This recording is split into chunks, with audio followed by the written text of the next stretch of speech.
again everybody, and welcome back to WOT Blitz, and today I'm going to do something slightly different. Now, our game is called World of Tanks Blitz, but not every single tank in the game is actually a tank. So I've just picked 10 tanks that are not actually tanks, but we think they are, in World of Tanks Blitz.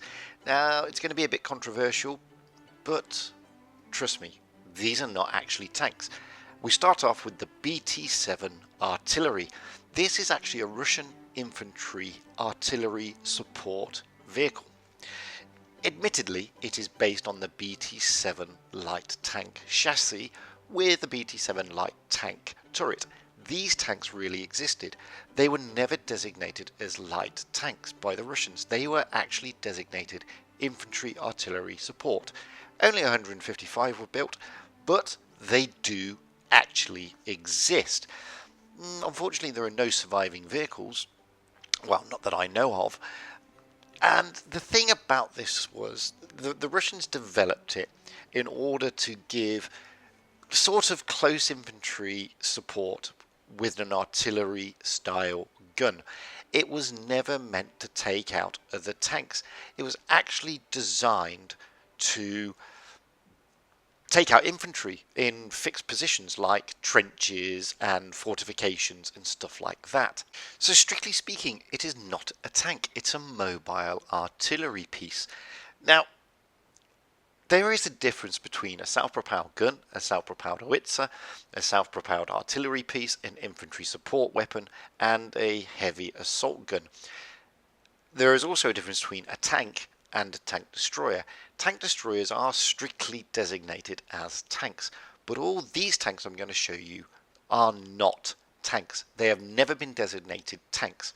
Next up, we have the Alecto, the self-propelled gun. This again is a tank that really existed, albeit not many of them. And again, it was designed to actually support infantry. It was never designed to take on other tanks.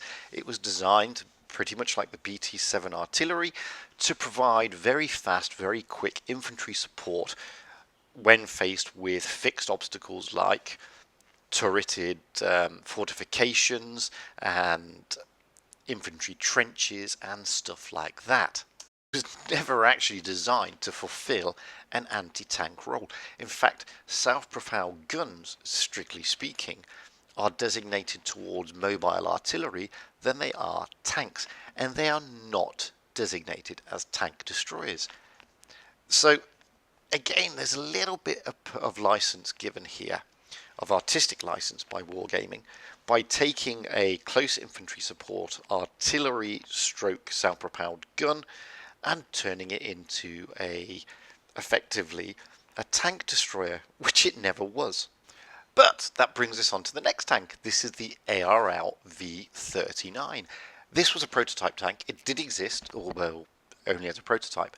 And again, this is not a tank, and nor is it a tank destroyer. This is designated as a French assault gun. This was developed in order to provide, once more, close infantry support. And as you can see, it's got a little small stubby gun in real life, whereas in the game it's got a long gun, because they put the long gun in to turn it into basically a tank destroyer, which it never was. It was never designed or developed to go up against other tanks. It was designed to go against fixed positions again, trenches, potentially soft-skinned targets, but it was only there to provide close infantry support. It was never designed to fulfill a role as a tank destroyer or an anti-tank gun. Now, only 2 prototypes were built, and because of the Battle of France, they were shipped to Morocco and hidden in a tunnel.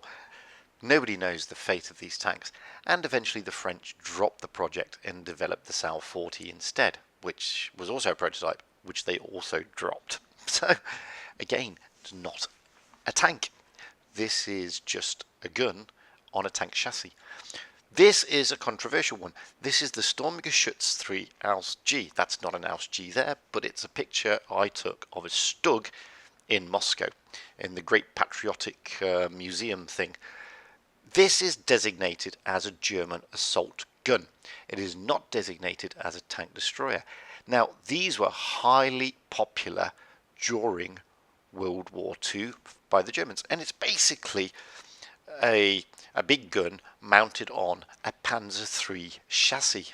This was Germany's most produced fully tracked vehicle during World War II, and the second most produced armoured fighting vehicle. However, it was never produced to be a tank destroyer. Yet again, it was developed to provide close infantry assault support.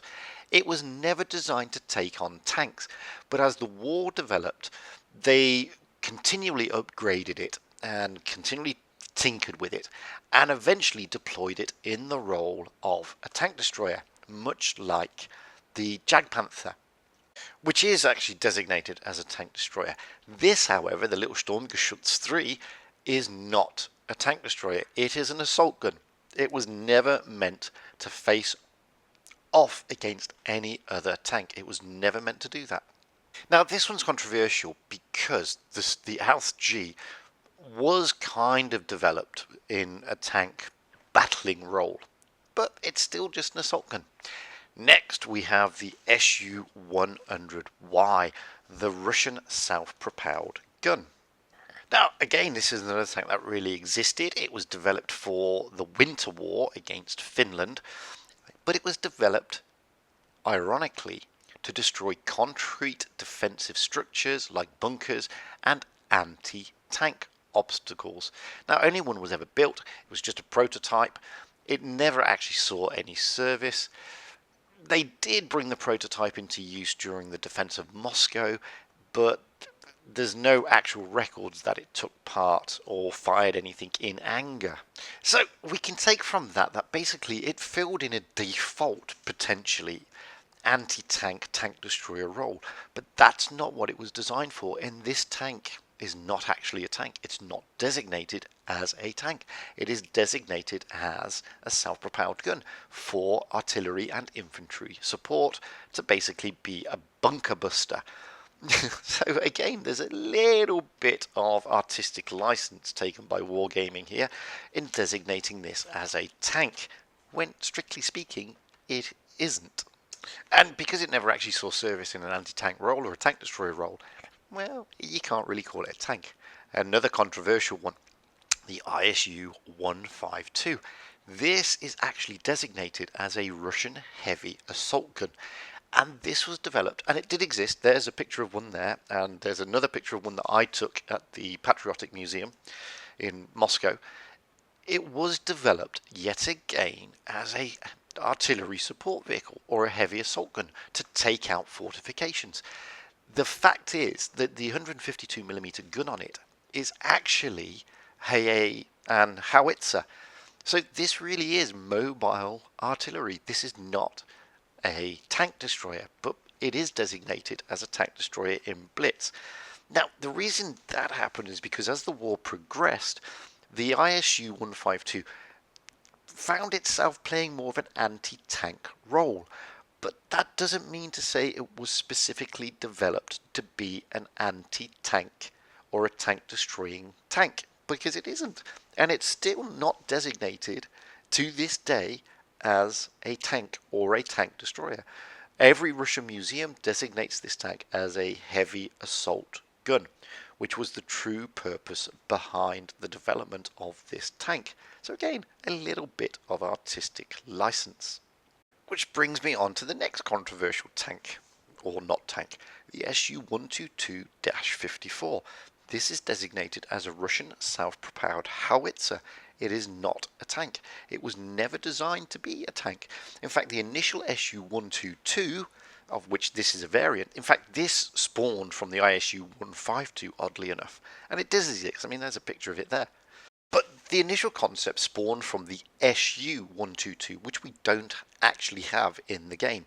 Now, the Su-122 was developed by the Russians after capturing numerous Stug 3s, funnily enough, and they liked the idea of the concept of an infantry self-propelled gun. This tank, the Su-122-54, was developed towards the end of the war, and it spawned, as I said, from the ISU-152.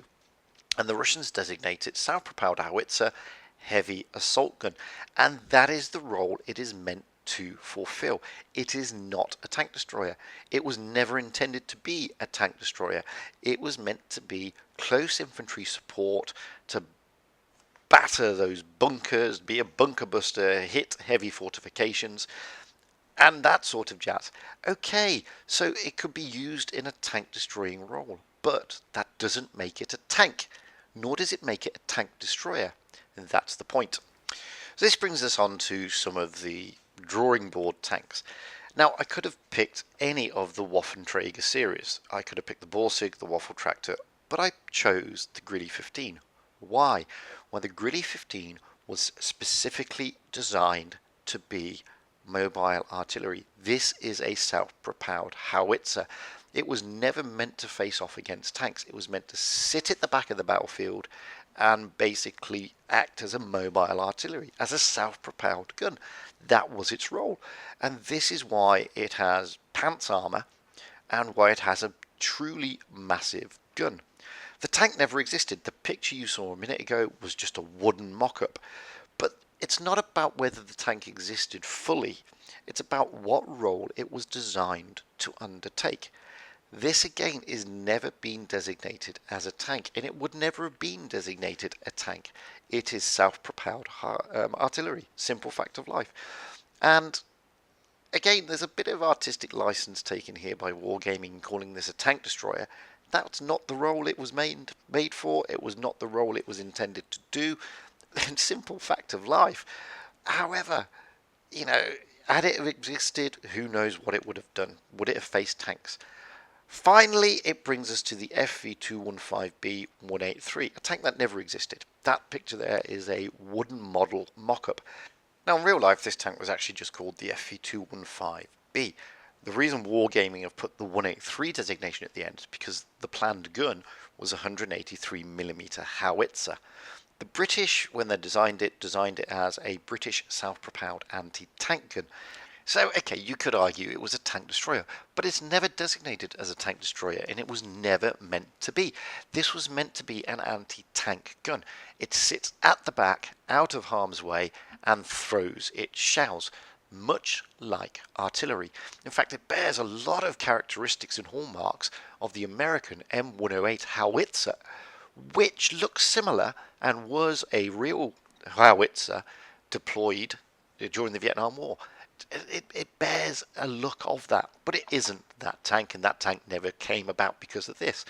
This, however, was more like a mobile howitzer, even though it was designated as an anti-tank gun. It was never meant to be anywhere near the front line. It was meant to throw shells from distance, much like mobile artillery. That has been my 10 tanks within World of Tanks Blitz that aren't actually tanks. Now, you may argue with me, you may not agree with me, some of the picks were controversial, but I can assure you, none of those 10 were developed to play a tank destroyer or tank role. They are not designated as tanks, and there is a difference between a tank, a self-propelled gun, a self-propelled howitzer, mobile artillery, assault gun, and infantry support weapons. Oddly enough, tanks are completely different. They are, strictly speaking, armoured fighting vehicles designed for front line service. Tank destroyers are based on tanks, but they're not strictly tanks. They are self-propelled guns mounted on a tank chassis with limited operational use, but expected to engage other tanks. Whereas a self-propelled gun is actually self-propelled artillery, and the modern usage it's just referred to as artillery or a howitzer. So, but again, not designed to take out other tanks. Finally, assault guns are just that. They're assault guns. Again, they're not intended to fight other tanks. They're not designated as tanks, even though they're on tank chassis. They are designated as self-propelled artillery. So, thank you for watching my highly pedantic video on tanks that are not tanks. The pictures above, by the way, I took at the Kubinka Tank Museum, and none of those are tanks, yet it's a tank museum. There's some really weird things there. Those have been the 10 tanks that aren't really tanks. I've been Fugit. I hope that's been enjoyable, giving you a bit of a history lesson. And yes, okay, I admit there are a couple of other tanks like the Borsig and the Waffle Tractor, blah, blah, blah. That could have made the list, but this is just 10 and they're all the same anyway.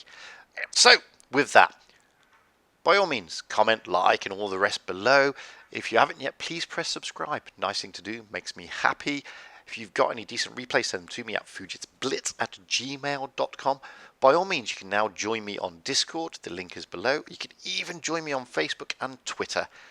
So until the next time, I will say the following. Stay safe out there, have fun on the battlefield, and happy tanking, or happy howitzering, or happy SPGing, or happy assault gunning, or happy tank destroying. Either way, have fun and be happy.